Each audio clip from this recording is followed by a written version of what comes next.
Good morning. How are you doing today?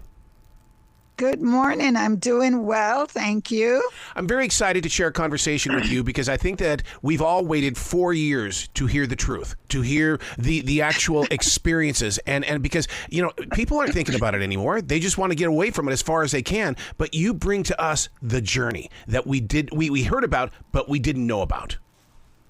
Yes. And I'm excited to share that with the world.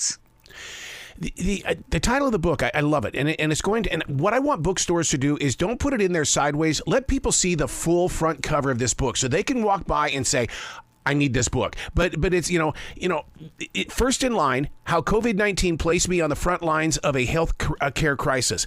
Unbelievable! It says it all right there. Thank you so much. Yes. And that is what I hope that bookstores, yes, will place it in their front window so people can see it and say, I need to learn about this woman, her journey, what inspired her to get vaccinated, and what else is she talking about in this book? Yeah.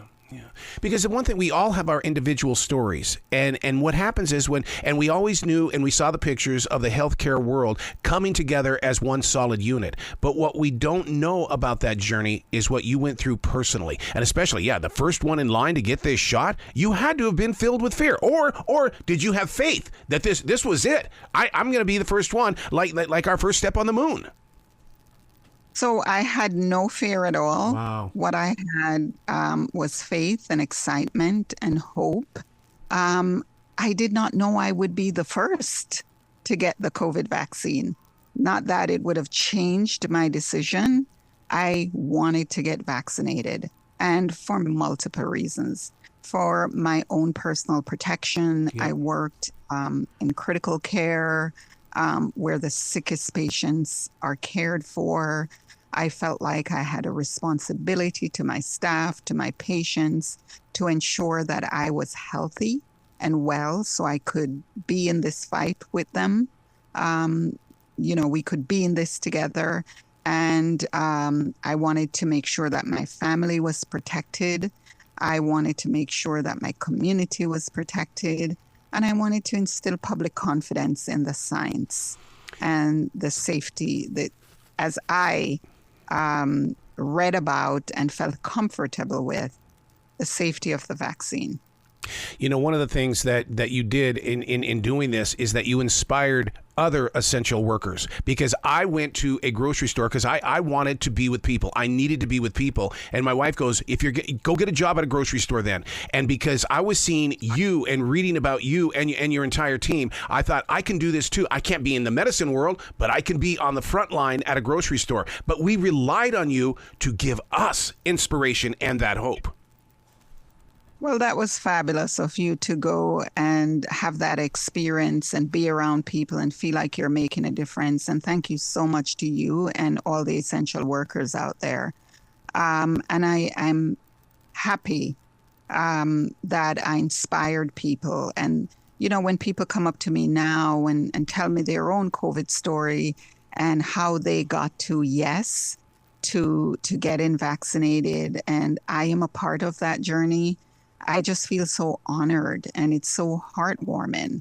And I've heard several amazing stories of how people got to yes and how I'm a part of their journey. And I'm just so grateful. Well, we the long lines that we had to stand in order to get that first shot, and the way and it was basically waiting for your number. And when your number finally came up, it was like, book it now as quickly as you can. I still have my COVID card, and I don't think I'll ever get rid of it. And you shouldn't, because it's such a pivotal moment in all of our lives. That I have my initial one, of course. Well, the original is in the Smithsonian. But from that day, it's in the Smithsonian with all my clothing and the needle and the syringe and all the paraphernalia from that historic day is in the Smithsonian. But I have a replacement card and all the other cards with all the boosters that I received over the 4 years. Listeners need to understand that this book goes really deep into your life, into before the moments in New York City. And that is that you came to this country to live out a dream. My God, you were given a nightmare, but yet you didn't falter. Yeah, it starts from my journey. It starts with my journey from my homeland, Jamaica. And it was important to tell that story because it gives the readers a deeper understanding of who I am. My dream, as you said, having this dream at about age 9 of wanting to become a nurse, inspired by taking care of my grandmother, whom I lived with, and who cared for me, and coming here with $50 to my name, and this dream, and having to work through personal adversity, systemic adversity, to achieve my dream, having this illustrious 30-year career, having gone through a pandemic, making history, receiving the Presidential Medal of Freedom. Yes. I mean, this was so much more than I hoped for. All I wanted was to become a nurse. And I feel like, the privilege is not lost on me. And so that is why I am so inspired to work on behalf of others who don't have this privilege, and also to inspire others by the resilience and determination it takes to overcome obstacles and realize their dreams, to just inspire someone never to give up on their dreams and to just stay focused. Man, it's almost like there should have been a movie soundtrack that came with this book, because I can't imagine the music that helped shape your inner strength during these times of question. Well, from your lips to God's ears, there might be a movie and a nice movie soundtrack to go with this. And we can say we talked about this on July 24th. 2024, right? It's one of those moments in global history that I don't want time to forget about, because it seems like that we experience things together as a nation and as a world, but then we set it aside and keep walking forward. I'm glad that you've got this book out here now, because believe it or not, I was with my doctor yesterday. The COVID numbers are rising. It's not gone, and we need these books of truth to keep us strong on the inner core. And you're so right. I hope we never forget, because this was such an important time in our history. And, you make a very good point. We came together. We rallied around this common cause, and look at how much we got done. Mm-hmm. And it shows that we can do this around just about any challenges that we have. So we should never, ever, ever forget. And there's so many lessons to learn from this experience. It was a devastating time, but, it really opened our eyes up to the potential. Putting this book together, did it come from handwritten notes that you were taking along the way? How did you put this book together? Because it really, as much as you're celebrating life, you still had to go into those areas of question. Yeah, so it was, I really, one of my regrets is that I didn't keep a in-depth journal. But what I would do is, it didn't matter what time I got home, the weather permitted, I would be outside just sitting, finding a quiet place. Mm-hmm. A lot of times it was by the water. Something about the water calms me. And I would just file away my events of the day. So I had to dig deep into my files, my recollection, and again, just vowing never to forget about this experience.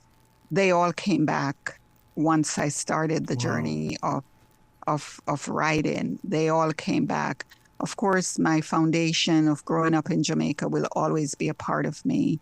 And I treasure that so much. So it was easy to go back there. And a lot of smiles going back there. As a matter of fact, some of the heavy days during the pandemic, what I had to do was go back to some childhood experiences watching some old TV shows that brought me joy. I rewatched Girlfriends. Schitt's Creek was another show that got me through it because I needed to laugh. And so I found those comfortable moments.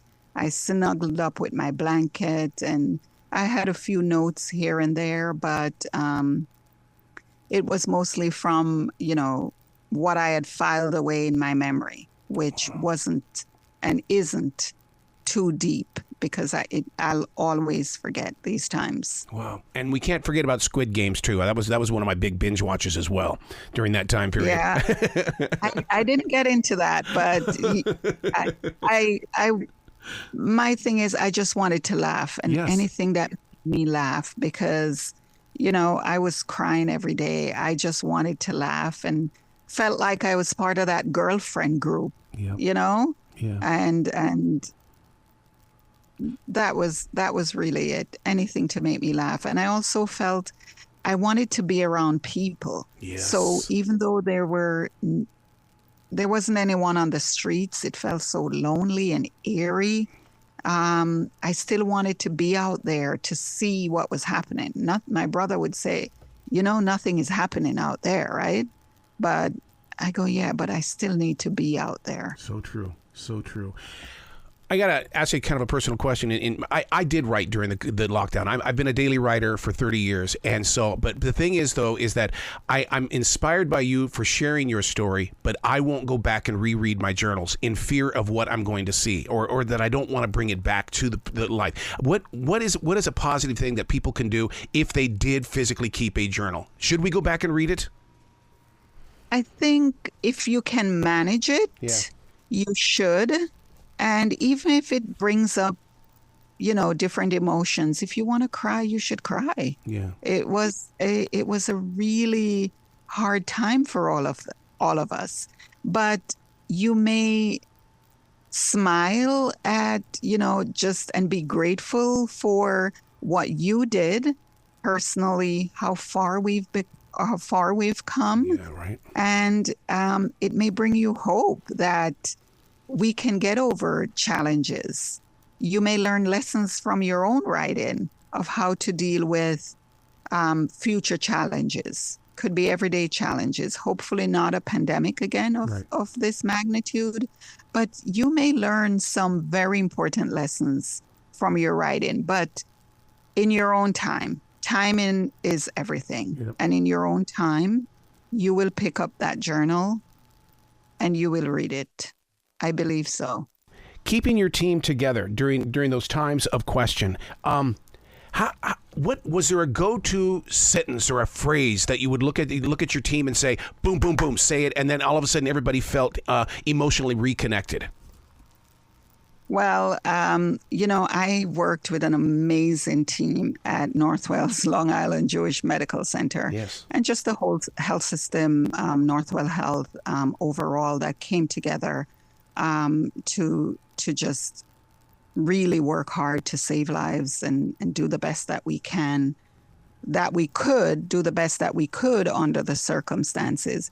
But I would say to my team, we have to find the yes. Yeah. We have to find the yes. And sometimes they would want to wring my neck, but,